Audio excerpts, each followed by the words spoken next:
Target with PS Parihar channel में आपका स्वागत है। जाने कितना बड़ा करंट का झटका आप लोगों ने दिया है। 2 दिन से समाचार पत्रों में लगातार भर्तियों के बारे में जानकारी दी जा रही है, जिसे आप लोग यहां पर देख सकते हैं। चाहे वो बिहार हो, चाहे वो उत्तर प्रदेश हो, चाहे वो राजस्थान हो, चाहे वो उत्तराखंड हो, यहां पर केवल और केवल समाचार पत्रों के माध्यम से भर्तियों के बारे में जानकारी दी जा रही है। चाहे वो समाचार पत्र हो, चाहे वो ट्विटर हैंडल हो, चाहे वो सोशल मीडिया हो, चाहे वो नेताओं के बयान हो, अधिकारियों की मीटिंग हो, यहाँ पर आप लोग देख सकते हैं लगातार भर्तियों को लेकर के मीटिंग का दौर जारी है। और यहाँ से जो आपने हालत की है वो आप साफ देख सकते हैं यहाँ पर। और ये जो है, ये जो जीत है वो छात्रों की जीत है, लोकतंत्र की जीत है। और लोकतंत्र में वो नहीं होता है जो सरकार चाहती है, लोकतंत्र में वही होता है जो जनता चाहती है, जो युवा चाहते हैं, जो देश चाहता है। और आखिरकार जो है देश जीत गया, लोकतंत्र जीत गया और जो छात्र चाहते थे अब वही हो रहा है। ये उत्तराखंड का है, जिसे आप लोग यहाँ पर देख सकते हैं। यूपीएसआई की सूचना। ये उत्तर प्रदेश का है, पंचायती राज विभाग से भर्ती भी आ गई है। और उत्तर प्रदेश में आज रोड बेस कंडक्टर की रोड बेस ड्राइवर की भी वैकेंसी आ गई है। ये देख सकते हैं आप लोग। ये जो सीएम भजनलाल शर्मा, ये राजस्थान का है मामला है। राजस्थान में भी भर्तियों को लेकर के उच्च स्तरीय बैठक शुरू हो गई है और सब समझ में आ गया है कि दूसरे मुद्दे अब नहीं चल पाएंगे। जितना 15-20 सालों से जो माहौल बनाया जा रहा था एक दूसरे मुद्दे पर, चाहे वो धर्म का आधार हो, चाहे वो जाति का आधार हो या अन्य मुद्दे हों, इन मुद्दों पर अक्सर चुनाव हुआ करते थे। और सभी लोग ये सोच रहे हैं कि आखिरकार ये हो क्या गया। एक नया मुद्दा था इस बार रोजगार का। रोजगार को लेकर के एक भी शब्द भारतीय जनता पार्टी एनडीए सरकार की तरफ से नहीं बोला गया। पता नहीं क्या साजिश थी, क्या सोच थी, क्या चीजें थी, ये मेरी भी समझ में नहीं आया, किसी की भी समझ में नहीं आया। लोग जो राजनेता होते हैं, नेता होते हैं, वो झूठा आश्वासन भी देते हैं, मगर भारतीय जनता पार्टी की तरफ से झूठा आश्वासन भी भर्तियों को लेकर के नहीं दिया गया। और ये भी उत्तराखंड की खबर है, जिसे आप लोग यहाँ पर देख सकते हैं। उत्तराखंड में भी जो है बेसिक शिक्षक भर्ती आने वाली है। ये देखिए, ये बिहार की सूचना है। राजस्थान, उत्तराखंड और ये बिहार की ही सूचना है। ये भी बिहार की सूचना है, जिसे आप लोग यहाँ पर देख सकते हैं। बिहार में और भर्तियां आपको देखने को मिलेंगी। आज के समाचार पत्रों के माध्यम से तो पदों के बारे में भी जानकारी दी गई है, अभी मैं आप लोगों को वो भी दिखाऊंगा। और ये रेलवे के बारे में भी जानकारी दी गई है। अब लगातार जो राजनीतिक पार्टियां हैं वो भर्तियों के बारे में सूचनाएं देने लगी हैं। और भास्कर ने तो लिखा हुआ है कि चुनावी झटके वाले राज्यों में खटाखट खुली नौकरियां, और जिन राज्यों में चुनाव है आने वाले 1 या 2 सालों में, वहां पर ज्यादा भर्तियां देखने को मिलेंगी। उत्तर प्रदेश में तो बताया भी गया कि कितने पदों पर भर्तियां होंगी। ये देखिए, 2 लाख खाली पद हैं और भरने के दिए गए निर्देश। बिहार, हरियाणा में 96,000 पद भरेंगे। ये देखिए, और नीचे लिखा कि इस लोकसभा चुनावों में रोजगार और महंगाई बड़ा मुद्दा था, जिसका परिणाम में असर भी दिखा। खास तौर पर उत्तर प्रदेश, बिहार, हरियाणा, झारखंड, राजस्थान में। यही कारण है कि चुनाव परिणाम आने के बाद 3 राज्यों ने सरकारी पदों पर भर्तियों की घोषणा कर दी है। शनिवार को हरियाणा के सीएम नायब सिंह सैनी ने 50,000 पदों पर भर्ती की प्रक्रिया शुरू कर दी। देख लीजिए, हरियाणा का भी मामला आ गया। अभी तक मैंने आप लोगों को 4 राज्यों के बारे में जानकारी दी थी, उत्तराखंड, बिहार, उत्तर प्रदेश और राजस्थान। और यहाँ पर ये 5वां राज्य भी आ गया। और नीचे यहाँ पर लिखा है कि सैनी हरियाणा कर्मचारी चयन आयोग के नए अध्यक्ष के शपथ ग्रहण समारोह में बोल रहे थे। सैनी ने सरकारी नौकरियों के लिए पारदर्शी भर्ती प्रणाली जारी रखने पर जोर दिया। और इससे पहले गुरुवार को बिहार सरकार ने स्वास्थ्य विभाग में खाली 45,000 पद भरने की घोषणा की थी। मैंने कल इस पर वीडियो भी बनाया था, अगर आप लोगों ने देखा हो, कल दोपहर में। और लगभग 30-33 हज़ार लोगों ने देखा भी है। स्वास्थ्य मंत्री मंगल पांडेय ने कहा कि देखिए, आप इस तरीके की वीडियो को ज़्यादा से ज़्यादा शेयर कर दिया करें, ताकि सरकारों को ये लगे कि नहीं भाई, छात्रों का बहुत बड़ा योगदान है वोट बैंक में, और छात्रों ने ही जो किया वो किया है। अभी भी लोग समीकरण की बात करते हैं, जाति के समीकरण। कोई कहता है कि प्रत्याशी अच्छे नहीं थे इसलिए बीजेपी हार गई। प्रत्याशी तो कब अच्छे इनके रहे, कभी नहीं रहे अच्छे। ऐसे ऐसे लोग चुने गए थे 2014 वाली विधानसभा में, लोकसभा में, 2019 में ऐसी लोकसभा में, जो कभी प्रयागराज नहीं है। तो केवल प्रत्याशियों से नहीं होता, जाति समीकरण से नहीं होता है। इस बार उत्तर प्रदेश में सबसे बड़ा जो मुद्दा था वो रोजगार का था, और सबसे बड़ी जो झटका भी लगा है भारतीय जनता पार्टी को, उत्तर प्रदेश से लगा है। तो यहाँ पर जो मेन मुद्दा है वो रोजगार है। इसको आप लोगों को हाईलाइट भी करना। सोशल मीडिया बहुत बड़ा कारण है। सोशल मीडिया, हमारे सीएम भी एक्टिव रहते हैं, भले जवाब कभी किसी का नहीं देते हैं, मगर एक्टिव रहते हैं सोशल मीडिया में। ट्विटर जाकर के देख लीजिए, एक दिन में कम से कम 15 से 20 ट्वीट करते हैं वो। और जो कल बैठक हुई है ना, जो उनको, अभी मैं उसके बारे में बताऊंगा बाद में, ये देख लेते हैं। स्वास्थ्य मंत्री मंगल पांडेय ने कहा कि लंबे समय से खाली पड़े पद स्वास्थ्य विभाग और राष्ट्रीय स्वास्थ्य मिशन के हैं। और आप लोग वीडियो को लाइक भी कर दीजिए। यहाँ पर देखिए लिखा, यूपी की बात करते हैं। यूपी के सीएम योगी आदित्यनाथ ने खाली सरकारी पदों की जानकारी भर्ती आयोगों को भेजने और इन्हें भरने का निर्देश दिया। चुनाव से पहले पुलिस के 60,000 पदों पर भर्ती पेपर लीक होने से रद्द हुई थी, और इसमें 49 लाख विद्यार्थी शामिल थे। प्रदेश के विभिन्न विभागों में करीब 2 लाख पद खाली हैं।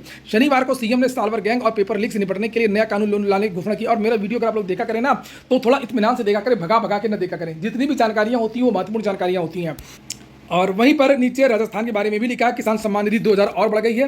राजस्थान के सीएम भजनलाल शर्मा ने शनिवार को पीएम किसान सम्मान निधि 2,000 रुपये बढ़ाने की घोषणा कर दी है। केंद्र 6,000 रुपये देती है। सीएम ने प्रदेश में 41,000 पदों पर प्रक्रियाधीन भर्तियां पूरी करने का निर्देश दिया है। तो रोज जो छात्रों को अलग करके कुछ नहीं हो सकता है बात के ज़माने में। 2017 में जब उत्तर प्रदेश की सरकार बदली थी तो उस समय भी छात्र आंदोलन की बहुत बड़ी भूमिका थी। छात्रों ने बहुत तगड़े आंदोलन किए थे और खासतौर से लेख डूबा था लोक सेवा आयोग उत्तर प्रदेश का।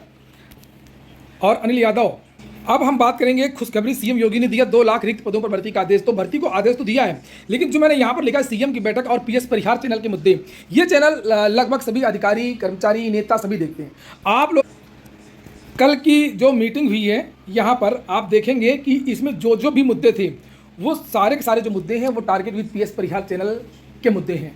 और भी लोगों ने बहुत सारे प्रयास किए हैं, लेकिन यहाँ पर जो मुद्दे मैंने अपने चैनल के माध्यम से उठाए थे, आपको वहाँ पर एक एक मुद्दा आपको देखने को मिलेगा। खास तौर से पेपर लीक को लेकर के मेरी चैनल के माध्यम से बहुत सारी सूचनाएं दी गई, साल्वर गैंग, ये सब चीज़ें यहाँ पर लिखी हुई हैं। नीचे सबसे बड़ी बात यह है कि मुख्यमंत्री ने विभिन्न विभागों में रिक्त पदों पर चयन प्रक्रिया तेज करने के लिए शनिवार को विभिन्न चयन आयोगों के अध्यक्षों के साथ महत्वपूर्ण बैठक की है। इसको लेकर के मेरे चैनल के द्वारा, खासतौर से युवा मंच के द्वारा एक पत्र भेजा गया था 3 दिन पहले, और अक्सर ये बात की जाती रही कि प्रदेश में जितने भी 6 लाख रिक्त पद हैं सारे पदों को भरा जाए, ये मांग उठाई जाती रही है। तो यहाँ पर यह बात भी देखिए आप लिखी हुई है। नीचे यहाँ पर लिखा कि मुख्यमंत्री ने आयोगों में प्रचलित चयन प्रक्रियाओं में भावी कार्यक्रमों के बारे में जानकारी ली। और मेरे चैनल के माध्यम से ही कई बार ये मांग रखी गई थी कि सभी को कैलेंडर को लेकर के मैंने शॉर्ट वीडियो भी बहुत सारे बनाए, और UPSSC के एग्जाम कैलेंडर को लेकर के भी मैंने मुद्दा रखा था, उसके बारे में भी यहाँ पर कहा है। ऐसा लगता है कि सीएम के पास मेरे वीडियो पहुंच गए हैं। और यहाँ पर देखिए लिखा बहुत, और अच्छी बात है कि उन्होंने कल की मीटिंग में हर बिंदु को ध्यान से देखा है।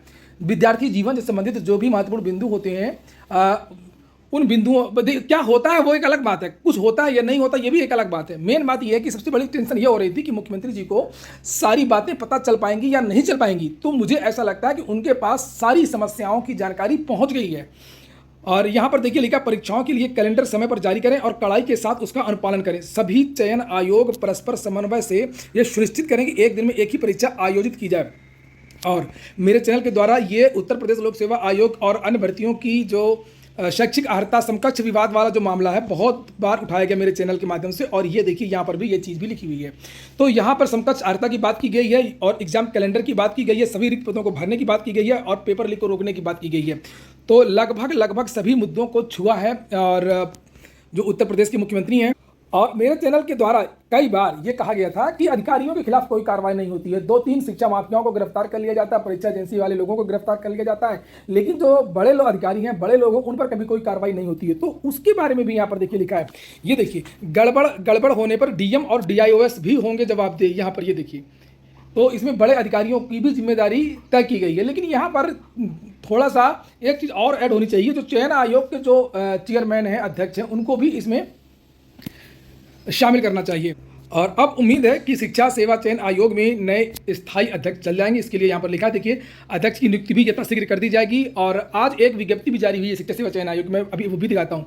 तो बहुत जल्दी ही जो शिक्षा सेवा चयन आयोग है वो भी आने वाले 1 या 2 महीने में एक्टिव हो जाएगा। और इसके लिए आज एक विज्ञापन निकला है जिसमें ये देखिए, जिसमें जो 4 डिप्टी सचिव होने हैं उनके लिए ये आवेदन, उनकी नियुक्ति के लिए विज्ञप्ति निकली हुई है। और ये जो 4 उप सचिव, डिप्टी सचिव जो हैं भरे जाएंगे, ये प्रतिनियुक्ति के माध्यम से भरे जाएंगे, किसी दूसरे विभाग से लाए जाएंगे। और ये ग्रेड पे वगैरह 66 पे लेवल 11 समकक्ष। और लिखा कि इच्छुक अभ्यर्थी अपना प्रारूप इस पर भेजना है इनको। तो अभी जब तक ये डिप्टी सचिव नहीं आएंगे और परीक्षा नियंत्रक और कई सारे लोगों की यहाँ पर नियुक्तियाँ होनी है, अन्य कर्मचारी भी अभी और आने हैं, तब तक ये जो है आयोग आपका एक्टिव नहीं हो पाएगा। देखिए कितनी जल्दी शुरू हुआ है, 2-3 दिन से भर्तियों के विज्ञापन, ग्राम पंचायत सहायक का विज्ञापन, रोडवेज का विज्ञापन, उसके बाद में ये विज्ञप्ति। और उम्मीद है कि बहुत जल्द जो है अब चेयरमैन भी आ जाएंगे। लगातार विज्ञप्तियाँ निकल रही हैं, लगातार विज्ञापन जारी हो रहे हैं। तो विज्ञापन जारी हो गया, 21 दिन के भीतर, ये 21 दिन का समय दिया गया है। और UPSSC की जो लेट लतीफ़ी है, देखिए यहाँ पर वो भी सीएम ने ध्यान दिया है। भर्ती प्रक्रिया में ना हो विलंब। सीएम ने कहा कि नियुक्ति प्रक्रिया में सरलता के लिए ई-अधियाचन की व्यवस्था लागू की गई है, जिसका उपयोग किया जाए। सभी विभाग नियुक्ति के लिए अधियाचन भेजने से पूर्व नियमावली का परीक्षण कर लें। भर्ती प्रक्रिया में अनावश्यक विलंब न किया जाए। आज T20 विश्व कप में भारत पाकिस्तान आमने सामने है, शाम को देखिएगा, मजा आएगा। अभी अमेरिका ने पाकिस्तान को मात दिया है और ये मैच अमेरिका में हो रहे हैं। और अब उम्मीद है कि आज भारत भी पटकनी देगा। और असली मैच आज से शुरू होगा। लिखा रविवार को अमेरिकी सरजमी पर होने वाले महामुकाबले के साथ विश्व कप का असली रोमांच भी शुरू होगा। आत्मविश्वास से ओत-प्रोत रोहित सेना नसाउ काउंटी की पेचीदा पिच पर पिछली हार से करा रहे पाकिस्तान को एक बार फिर पटकनी देने की कोशिश करेगा। T20 विश्व कप में 7 मैच हुए भारत पाकिस्तान के बीच में, जिसमें 6 बार भारत जीता, 1 बार पाकिस्तान। आज B.Ed की प्रवेश परीक्षा है। 470 केंद्र पर शामिल होंगे 2,23,000 विद्यार्थी। सभी छात्रों को शुभकामनाएं। उत्तर प्रदेश लोक सेवा आयोग की हालत लिखा है समाचार पत्रों ने कि यूपी बोर्ड से भी बदतर हो गई है। आयोग ही कापियों को सुरक्षित नहीं रख सकता है। कापी में हैंडराइटिंग बदलने, पन्ने फाटने के आरोप से व्यवस्था से सवाल उठे हैं। पहले भी सवाल उठते रहे, पहले भी ये बहुत बदनाम रहा है। और पीसीएस की कॉपी देखने के बाद साल भर बुलाया। लिखा है कि प्रतियोगी छात्रों के हित की बात करने वाला उत्तर प्रदेश लोक सेवा आयोग छात्रों के धैर्य की परीक्षा लेने से नहीं चूकता है। ताज़ा मामला पीसीएस 2023 से जुड़ा, जिसकी मुख्य परीक्षा में छात्र शामिल हुए थे। अभ्यर्थी रोहित सिंह ने आरटीआई के तहत, ये पीसीएस की बात है हो रही है, अपनी नहीं पीसीएस की बात है, आरटीआई के तहत अपनी उत्तर पुस्तिका देखने की अर्जी दी। तो आयोग ने उत्तर पुस्तिका दिखाने के लिए 1 साल बाद आने को कहा है। आयोग ने 23 जनवरी पीसीएस 2023 का अंतिम परिणाम घोषित किया था। मुख्य परीक्षा के परिणाम से असंतुष्ट रोहित सिंह ने 2 मई को प्रार्थना पत्र भेज करके अपनी उत्तर पुस्तिकाएं दिखाने का अनुरोध किया। आयोग को यह पत्र 15 मई 2024 को प्राप्त हुआ और आयोग के जन सूचना अधिकारी दुर्गेश कुमार की ओर से 30 मई को रोहित की ओर से भेजे गए जवाब में 15 मई 2024 को दोपहर 3 बजे आयोग परिसर में उपस्थित होने को कहा। बताइए, 15 मई को कहा है। आवेदन किया है 2024 को, बुलाया है 2025 में। 1 साल बाद कॉपी देखने के लिए अधिकतम 30 मिनट का ही समय मिलेगा। इतनी जल्दबाजी किस बात की है? एक विवाद नहीं है, बहुत सारे विवाद हैं। यहाँ पर 1 साल बाद बुलाता है, कट ऑफ वगैरह जल्दी जारी करता नहीं है लोक सेवा आयोग। और पेपर कॉपी बदलने की भी इसकी चर्चा रही है पहले, अभी भी हो रही है। पीसीएस का मामला हाईकोर्ट में गया है, इसके पहले भी मामला आ चुका है। लेकिन अब उम्मीद है, जो मुख्यमंत्री जी की कल मीटिंग हुई थी, और ये उम्मीद है कि सबसे ज़्यादा कि एलटी ग्रेड वाला जो मामला है, मैं पहले भी कहता था एलटी ग्रेड में थोड़ा सा अगर सीएम ध्यान दे दे तो एलटी ग्रेड का जो विज्ञापन है वो जल्द जारी हो सकता है। और उम्मीद है कि जैसे आज सभी पेपरों में लिखा हुआ है समकक्षता के बारे में, तो हो सकता है कि जो ये विवाद है वो समाप्त हो जाए। और लोक सेवा आयोग की तो पूरी तैयारी है। लोक सेवा कहता है कि बस जो ये मामला है जैसे ही वो सॉर्ट आउट हो जाएगा वैसे ही उसका विज्ञापन तुरंत जारी कर देंगे। तो अब उम्मीद बढ़ गई है एलटी ग्रेड के बारे में। और टीजीटी पीजीटी में अभी देखिए प्रक्रिया चल रही है। अब ये टीजीटी पीजीटी के बारे में बहुत कुछ नहीं कहा जा सकता है। अगली जो सूचना है, हाई स्कूल के मेधावियों को अब दिया जाएगा विद्याधन। हाई स्कूल में 80% अंक पाने वाले विद्यार्थियों को विद्याधन।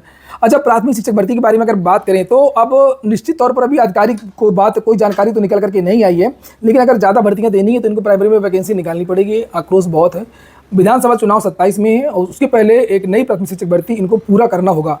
भर्ती का विज्ञापन के लिए इंतजार ना करें। परीक्षा लेट में करवाने के लिए अगर देर में प्लानिंग करेंगे तो इनकी और ज़्यादा किरकिरी हो जाएगी। अगर ये सोचते हैं कि 2027 के आसपास जब चुनाव होंगे विधानसभा के तब हम भर्ती करवाएंगे तो उसके और ज़्यादा नुकसान है। सरकार को यही नुकसान हुआ था। ये पुलिस कांस्टेबल की वैकेंसी जो एग्जाम के पास में ये चुनाव के पास में ले आए थे, और आरओ एआरओ का जो एग्जाम है वो भी लोकसभा चुनाव के आसपास ले आए थे। अगर यही दोनों भर्तियां 1 साल पहले होती तो इतनी किरकिरी नहीं होती। अगर ये चाहते हैं कि सकुशल तरीके से हम जो है अच्छी तरीके से परीक्षा करवा लें, उसका क्रेडिट भी इनको मिले, तो इनको पहले ही इसी साल भर्ती का विज्ञापन अगले साल 25 में निकाल देना चाहिए। चाहे जो भर्तियां हो, जितने भी पद रिक्त हों, इनको 25 में सारे पदों को भर देना चाहिए। उसके बाद में ये बोल सकते हैं चुनाव में कि हाँ भाई हमने इतनी भर्तियां की हैं, हाल ही में हमने इतने पदों पर जो है प्राइमरी की वैकेंसी की है, टीजीटी की करवा लिया, कंप्लीट करवा लिया, एलटी की हमने ज्वाइनिंग दे दी, तब तो अच्छा लगेगा कहने के लिए। अगर सोचते हैं हम फंसा करके रखें विद्यार्थियों को, जिसे फंसाने की योजना थी पुलिस में और आरओ में, तो उसका तो निगेटिव परिणाम ही मिलेगा। ये देखिए, हाई स्कूल के मेधावियों को अब दिया जाएगा विद्याधन। नई योजना है। हाई स्कूल में 80% अंक पाने वाले विद्यार्थियों को विद्याधन। यूपी बोर्ड, सीबीएसई, आईसीएसई से 10वीं उत्तीर्ण करने वाले छात्र छात्राएं विद्याधन छात्रवृत्ति के लिए आवेदन करा सकते हैं। आवेदन की अंतिम तिथि 15 जुलाई निर्धारित है। ऐसे विद्यार्थी जिन्होंने वर्ष 2024 बोर्ड परीक्षा में 80% या 8 सीजीपीए से अधिक अंक प्राप्त किए हैं और उनके परिवार की वार्षिक आय 2 लाख रुपए है। इतने नंबर तो ज़्यादातर विद्यार्थियों के आ ही जाते हैं, ठीक है, और थोड़ा भी ठीक ठाक विद्यार्थी हैं तो आवेदन कर सकते हैं। दिव्यांग विद्यार्थियों के लिए 65% यानी 6.5 सीजीपीए अगर है तो भी आवेदन कर सकता है। और नीचे लिखा है कि ये चीज़ें लगेंगी। ये वेबसाइट है, यहाँ पर ये वेबसाइट आप लोग देख लीजिए, सीधे इस पोर्टल पर जाकर के आवेदन कर दीजिए। शुरू में 10,000 रुपये मिलेगा प्रतिवर्ष, और बाद में जो है नीचे लिखा है कि 15,000, आगे चल करके फिर 15,000, फिर 75,000 रुपये भी मिल जाएगा जब वो डिग्री कोर्स करेंगे, हमेशा मिलता रहेगा। तो जिन विद्यार्थियों के इतने नंबर हों तो वो विद्याधन योजना में आवेदन कर सकते हैं। पूरा वीडियो सुनने के लिए बहुत बहुत धन्यवाद।